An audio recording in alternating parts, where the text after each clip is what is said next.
Sadar nggak sih fams, di balik indahnya tanah air kita, ternyata banyak fakta unik yang menarik buat dikulik. Sebagian sih ada yang terkait dengan nuansa klinik atau kepercayaan. Misalnya, mitos pergi ke pantai selatan Pulau Jawa yang nggak boleh pakai baju hijau.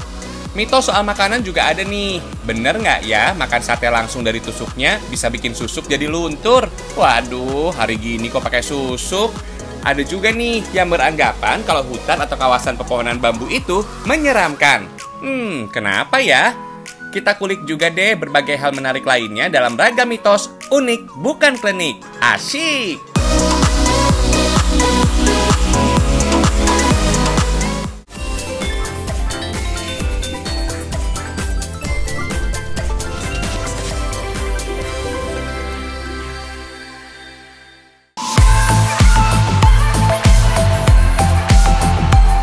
Kalau cuma sekedar liburan, bagi sebagian orang mungkin kurang berkesan. Kalau kepengen lebih jadi kenangan, boleh nih sesekali berlibur sambil cari tantangan. Buat kalian yang suka liburan sambil memacu adrenalin, silakan datang ke Pantai Timang. Lokasinya ada di Desa Tepus, Kabupaten Gunung Kidul, Daerah Istimewa Yogyakarta. Pantai ini, fans, menjadi salah satu pantai indah di deretan pantai selatan Pulau Jawa. Seperti kebanyakan pantai di daerah Gunung Kidul, Pantai Timang terdiri dari pasir putih dan bebatuan terjal yang langsung berbatasan dengan laut. Salah satu yang menjadi daya tarik wisatawan untuk berkunjung, ini nih fams, gondola atau kereta gantung. Kereta gantung ini menghubungkan antara Pantai Timang dan Pulau Panjang, sebuah pulau karang yang terletak di seberang Pantai Timang.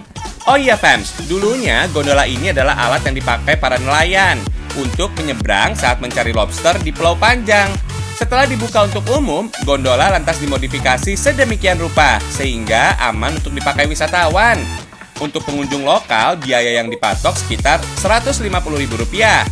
Kalau untuk turis asing agak sedikit lebih mahal, sekitar 200 ribuan gitu deh fams.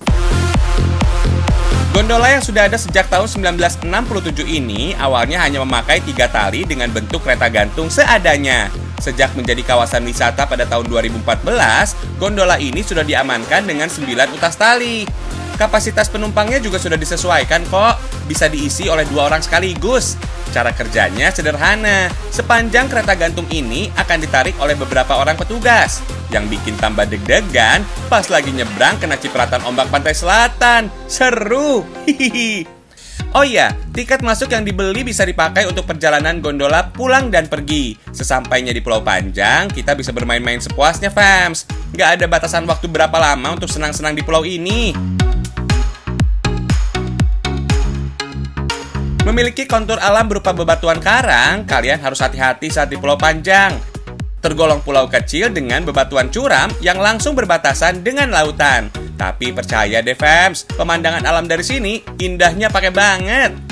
Meskipun udah terbuka untuk umum, aktivitas nelayan di sini masih jadi pemandangan sehari-hari. Kalian yang takut naik gondola, sebenarnya sih fams, ini bisa jadi alternatif lain untuk menuju ke Pulau Panjang. Kita bisa menyeberang melalui jembatan gantung yang terhubung antara Pantai Timang dan Pulau Panjang. Kalau nggak mau nyeberang ke Pulau Panjang, bisa kok mengeksplor keindahan di Pantai Timang ini. Pemandangannya nggak kalah indah dengan latar belakang birunya Laut Selatan. Mau bergaya apa aja dengan latar belakang di mana aja, kalau sudah sampai di sini sih hasilnya tetap sempurna. Indah banget deh fams.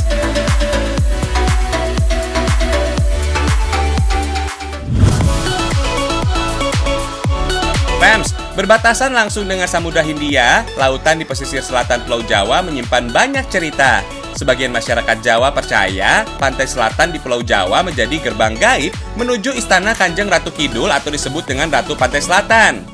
Iya fams, selain indah dengan panorama alamnya, mitos dan kepercayaan unik juga banyak berkembang di sini. Dari banyaknya mitos yang tumbuh, ada satu pantangan yang cukup melekat di kalangan masyarakat dan wisatawan. Katanya sih, siapapun yang berkunjung di kawasan pantai selatan Pulau Jawa sebaiknya tidak memakai baju berwarna hijau. Konon baju berwarna hijau menjadi baju kebesaran dari penguasa gaib Laut Selatan. Hah, masa iya sih? Baju hijau itu menjadi baju kebesaran Kanjeng Ratu Kidul. Jadi lebih ke kita menghormati mereka. Katanya si fams udah banyak kejadian gak mengenakan oleh para turis atau wisatawan yang melanggar aturan ini, kemudian hilang di telan lautan. logika kita, baju hijau itu apabila terkena ombak yang ada di lautan selatan, ya lautan mana aja ya, baju hijau akan sulit dideteksi oleh mata manusia. Jadi mereka bercampur air warna putih, terus ombak yang warna biru, terus dasar laut yang warna hitam, jadi lebih sulit untuk mendeteksinya. Ya, percaya nggak percaya sih fams, tapi nggak ada salahnya juga kita menghormati aturan dan kepercayaan setempat. Nggak usah mikir yang aneh-aneh, apalagi ke arah mistik. Kalau mau liburan happy di pantai selatan, sikap dan perilaku kita tetap harus sopan. Iya nggak fams?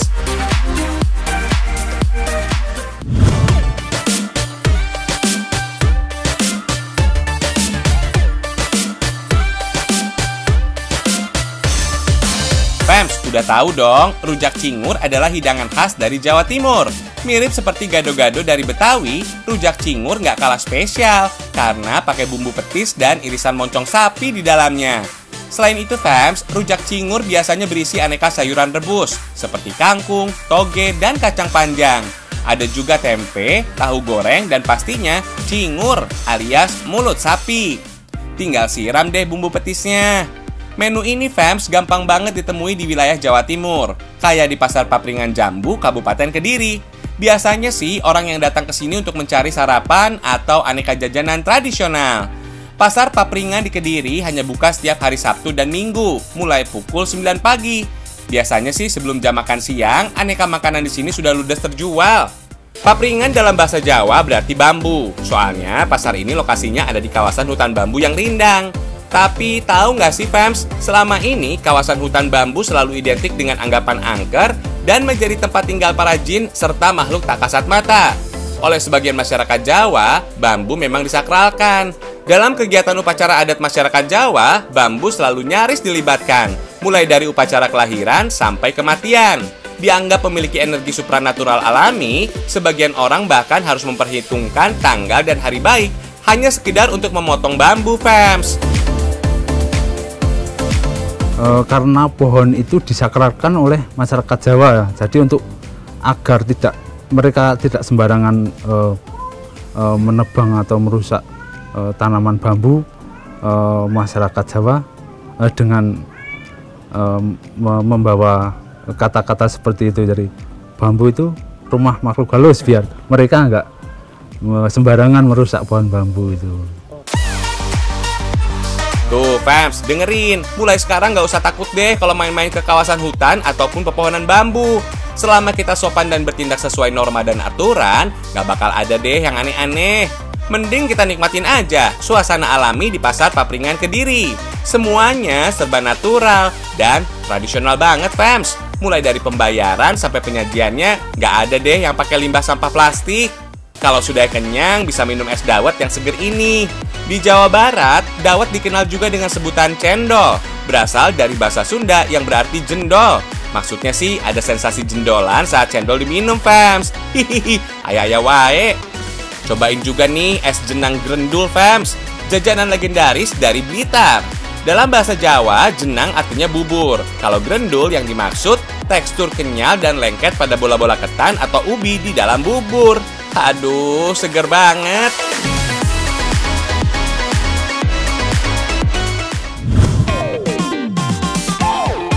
Ternyata betul ya fams, orang Indonesia itu kreatif banget.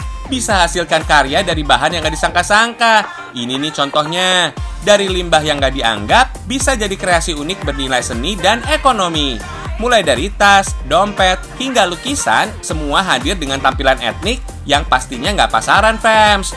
Udah pada tahu belum nih, semua karya yang kalian lihat ini terbuat dari daun tembakau loh. Wah, keren ya. Ini nih daun tembakau yang jadi bahan utama. Kombinasinya dengan bahan kulit dan lainnya bakal jadi keren nih fams. Selama ini fams, Kabupaten Temanggung di Jawa Tengah memang dikenal sebagai kota penghasil daun tembakau. Saking berharganya tembakau di sana, oleh masyarakat setempat, daun ini punya julukan sebagai emas hijau. Berawal dari kecintaannya terhadap seni, pengrajin dari kota Temanggung ini akhirnya kepikiran untuk menjadikan daun yang identik dengan para pria ini bisa dinikmati oleh semua kalangan. Oh iya, untuk disulap sebagai karya kerajinan tangan, daun tembakau yang dipakai ini sudah melalui proses yang panjang. Limbah daun yang selama ini dibuang begitu saja diolah dengan cara dikukus, direbus, lalu dijemur sampai benar-benar kering. Untuk dirangkai menjadi karya seni, daun tembakau siap pakai kembali harus dalam keadaan basah saat proses penempelan dengan bahan lainnya, fams. Kalau terlalu kering, katanya sih bisa hancur, fams. Media perekat daun yang dipakai juga bukan sekedar lem kayu yang biasa, tapi juga dilapisi dengan bahan campuran lain, sehingga hasilnya jadi tahan air. Setelah proses penjemuran selama 2-3 jam hingga kering di bawah terik matahari, media daun tembakau yang sudah tertempel pada objek kembali dirangkai hingga menjadi karya seni yang utuh. Oh iya, mengusung nama Kayune Dewe, kerajinan limbah daun tembakau dari Temanggung ini memang baru seumur jagung, fams. Baru mulai eksis di periode akhir tahun 2020 lalu. Meski demikian, karya kerajinan unik ini sudah menarik minat konsumen dari luar negeri loh. Kalau kalian berminat, silakan deh dilarisi karya anak negeri ini. Harganya murah meriah banget kok.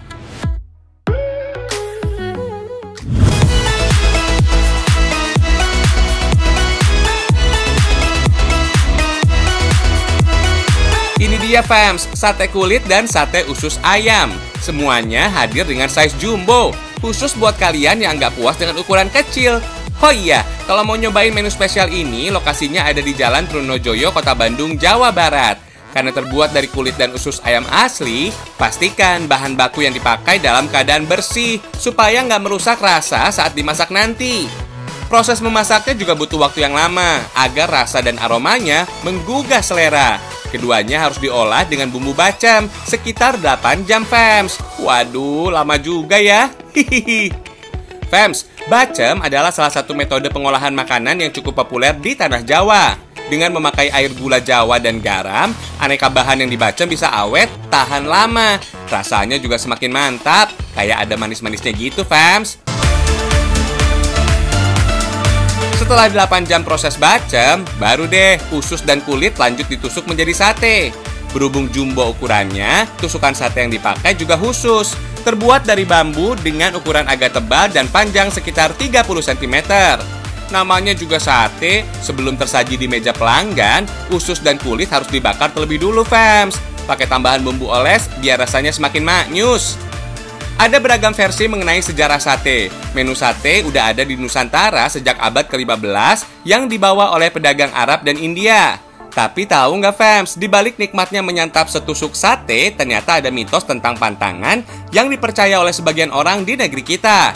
Pernah dengar istilah susuk kan, fams? Menjadi hal yang tak kasat mata, susuk dipercaya bisa menambah daya tarik dan kecantikan seseorang. Susuk bisa dipasang di wajah atau bagian tubuh lain supaya auranya lebih terpancar. Katanya sih orang yang memakai susuk disebut-sebut nggak boleh memakan sate langsung dari tusukannya. Harus dilepas dulu gitu deh dari lidinya. Jadi ada macam-macam. Salah satunya makan sate itu, terus makan pisang emas. Ada juga lagi yang melihat rembulan susuknya hilang. Karena susu itu adalah logam mulia yang memang dipasangkan untuk di tubuh untuk memperoleh suatu kelebihan tertentu. Jadi kalau itu pasangan dari manusia ya pasti ada masa lepasnya. Aduh, ada-ada aja deh. Zaman sekarang kalau mau cantik atau punya kelebihan, mending yang natural aja deh, fams. Nggak usah beralih ke hal berbau klinik yang susah dipercaya oleh nalar. Lagian ribet banget kan sama pantangannya. Emangnya mau nggak bisa menyantap makanan enak seperti sate ini, fams? Hihihi, rugi deh.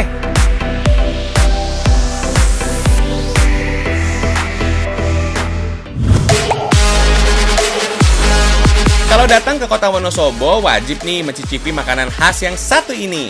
Udah pada tahu belum apa namanya? Hihi, kenalin nih, fams, sajian mie berkuah kental ini punya nama mie ongklok.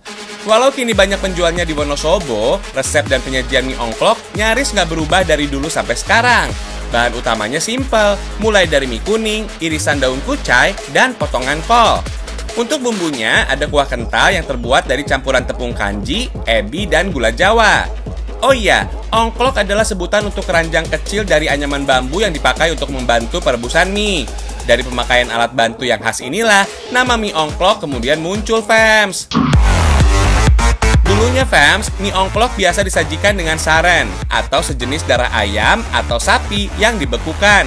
Tapi mie ongklok era sekarang tersaji dengan lauk yang lebih bersahabat, yaitu sate sapi. Kedai mie ongklok yang berada di Jalan Ronggolawe ini bisa dibilang menjadi salah satu kedai mie ongklok tertua di Wonosobo. Sudah legendaris gitu deh, fams.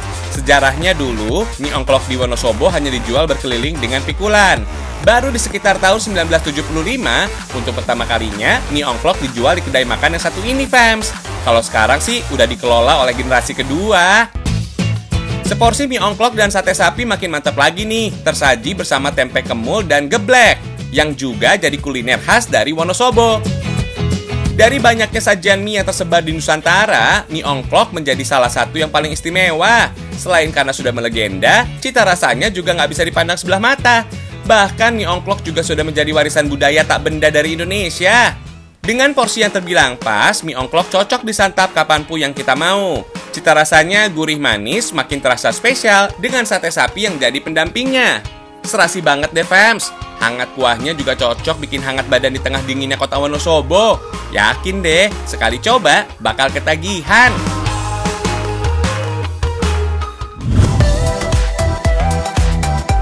Fams, kalau bingung cari menu sarapan, pasar selalu jadi tempat yang tepat buat tujuan. Mulai dari jajanan tradisional yang ringan-ringan, sampai aneka kuliner yang sudah jarang ditemukan. Kalau kalian lagi di Jawa Tengah, khususnya wilayah Temanggung, Wonosobo, dan sekitarnya, menu sarapan ini nih yang jadi favorit orang kebanyakan, sego megono. Dari pagi buta, penjualnya sudah sibuk melayani pembeli yang gak habis-habis. Padahal yang dijual cuma menu sederhana. Sego dalam bahasa Jawa artinya nasi, sedangkan megono berasal dari kata mergo onone, yang berarti apa adanya atau ala kadarnya. Dibilang sederhana emang iya, tapi kalau ala kadarnya sebenarnya nggak juga sih, fams. Sego megono biasa tersaji dengan aneka lauk pendampingnya, mulai dari tempe kemul, bakwan sayur, perkedel singkong, atau kentang, dan masih banyak yang lainnya. Para penjual sego megono yang khas dari Temanggung biasanya sih menjajakan variasi jenis nasi lainnya, seperti nasi jagung dan beras merah, fams. Ini dia nih penampakan dua menu sarapan favorit dari Temanggung, Jawa Tengah. Ada sego megono komplit dan ada sego jagung yang juga nggak kalah nikmat. Sego megono dan nasi jagung memiliki sejarah panjang di tanah Jawa Tengah. Selain jadi menu sarapan, sajian ini terhidang sebagai pelepas lelah saat ada gotong royong warga. Warna kehijauan pada sego megono berasal dari bumbu dan aneka sayuran yang dicampur menjadi satu dengan nasi putih. Sayur yang dipakai biasanya sih daun bayung atau daun kacang merah, kubis Jawa, dan kacang panjang. Perpaduannya ciptakan rasa gurih yang ngangenin banget, fams. Oh iya, kalau pengen sensasi berbeda dari menyantap nasi, bisa juga kok sesekali coba nasi jagung.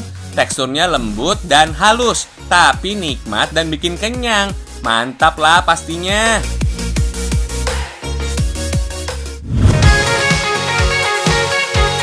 Fams, ayolah kita ajak ke Pentol Drakor. Lokasinya ada di Kota Tembakau, Temanggung, Jawa Tengah. Baru buka sejak sekitar tahun 2020 lalu. Kedai bakso yang satu ini menjadi tujuan nongkrong anak-anak muda Kota Temanggung. Kalau istilah zaman sekarang sih disebut collabs alias kolaborasi. Menu pentol yang Indonesia banget disajikan dengan sentuhan ala drama Korea. Aneka jenis baksonya juga beragam tuh, fams. Drakor singkatan dari drama Korea. Para penggemarnya pasti udah tahu banget nih kalau drama Korea suka bikin perasaan yang nonton jadi campur aduk. Kira-kira begitu deh sensasi yang kalian rasakan kalau berkunjung ke kedai pentol Drakor di Temanggung ini. Mau makan pentolnya aja harus pakai drama dulu nih.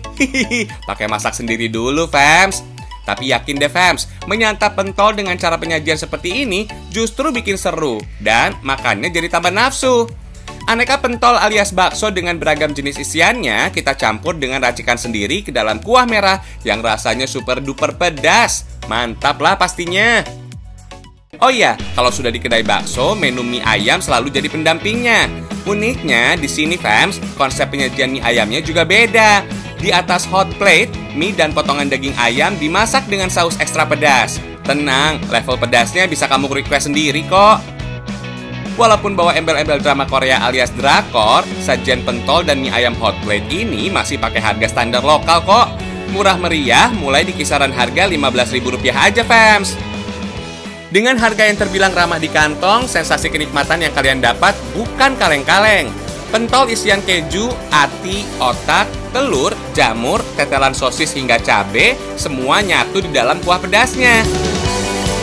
Untuk mie ayam hot plate-nya juga mantep banget, fams. Pedas dan hangatnya terus terjaga, bikin makan makin menggiurkan. Cocok deh dengan dinginnya hawa udara di Temanggung, Jawa Tengah.